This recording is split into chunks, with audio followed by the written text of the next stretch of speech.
Bengal famine 1943, the great Calcutta killing 1946, Noakhali riot, तीनों में कोई बात कॉमन थी तो बंगाली, ब्रिटिश इंडिया और हुसैन शाहिद सोहरावर्दी।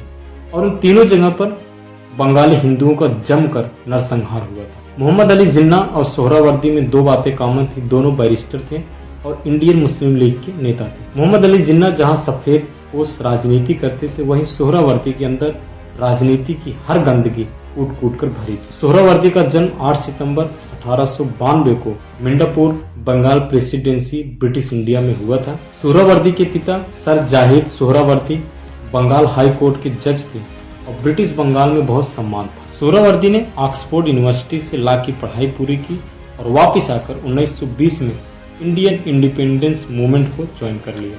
आगे चलकर 1935 में सोहरावर्दी ने जब देखा कि ऑल इंडिया मुस्लिम लीग काफ़ी पॉपुलर हो रही है और कलकत्ता में मुसलमान काफ़ी हैं, तो उसने मुस्लिम लीग ज्वाइन कर ली और 1937 में बंगाल लेजिस्लेटिव असेंबली में सिलेक्ट हो जाता है। अगले 2 साल बाद 1939 में यूरोप में सेकंड वर्ल्ड वार शुरू हो जाता है और ब्रिटिश भारत को लूट कर पैसा वर्ल्ड कप में लगाना शुरू कर देता है।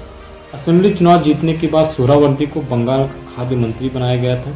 ब्रिटेन में विंस्टन चर्चिल नए प्राइम मिनिस्टर बनते हैं और पूरा ध्यान वर्ल्ड वार पर लगाया। 1942 से लेकर 1943 में बंगाल में ग्रेट फेमाइन यानी कि ग्रेट भूखमरी देखी गई थी। सोहरावर्दी ने लाखों मछुआरों की नावों को इसलिए जलाने का आदेश दिया था कि उसे लगा वर्ल्ड वार में जापानी सेना बंगाल तक पहुंच जाएगी। बंगाल में अनाज पहले से खत्म हो चुका था, लोगों को मछली के भी लाले पड़ गए। वायसराय बेवल का मानना था कि अकाल पीड़ित लोगों के लिए जो अनाज भेजा जाता उससे सोहरावर्दी ब्लैक मार्केट में बेचकर काफी माल कमाया था और उसी पैसे से वह कलकत्ता के सारे मुस्लिम गुंडे बदमाशों से लीग के नीचे काम करवाता था। इस बंगाल फेमाइन में लगभग 30 से 40 लोग मारे गए थे, जिनमें British prime minister Winston Churchill को मेन गुरहकार माना जाता है, लेकिन सोहरावर्दी उसका एक बड़ा। 1946 में बंगाल का प्राइम मिनिस्टर बनने के बाद वह और आजाद हो जाता है। डोमिनिक लेपियर ने अपनी किताब फ्रीडम एट मिडनाइट में लिखा है कि सोहरावर्दी कलकत्ता की हर मशहूर कैफे डांसर और हाई प्रोफाइल कॉल गर्ल के साथ हम बिस्तर होना था। मशहूर ब्रिटिश पत्रकार लियोनार्ड मोस्ले ने अपनी किताब the last day of British Raj में लिखा है कि सोहरावर्दी को दौलत, शराब और सुंदर औरतों से प्यार था। बाहर से मिलनसार लेकिन अंदर से क्रूर सोहरावर्दी के लिए डायरेक्ट एक्शन डे एक सुनहरा मौका बनकर आया था, ताकि वह दुनिया को दिखा सके कि बंगाल के मुसलमानों पर उसकी कितनी पकड़ है। Justice GD. खोसला ने अपनी किताब ईस्टर्न रिकॉर्डिंग में लिखा है, सोहरावर्दी ने सारी दुनिया को यह दिखाने का फैसला किया था कि अगर अल्पसंख्यक मुसलमान अपनी हिंसा और गुंडागर्दी पे उतर आए तो सब कुछ हासिल कर सकते हैं। डायरेक्ट एक्शन डे पे जब सोहरावर्दी ने माइक संभाला तो कहा कि जाइए, आपके इफ्तार का वक्त हो गया है। मैं ब्रिटिश फौज और पुलिस पर लगाम लगाने की हैसियत रखता हूँ।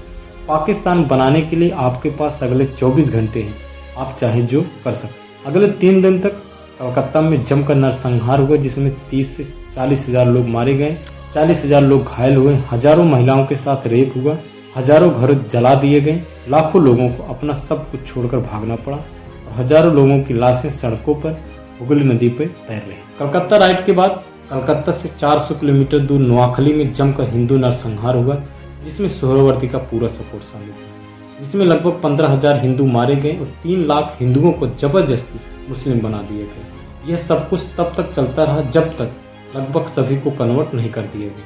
15 अगस्त 1947 को आज़ादी और बंटवारे के बाद सोहरावर्दी भारत में ही रहना चाहता था, क्योंकि कलकत्ता में उसकी अपार धन संपत्ति थी, जिससे वह गांधी जी का खास बनने लगा। लेकिन भारी आक्रोश के बाद 1949 को ढाका और कराची में बस गया।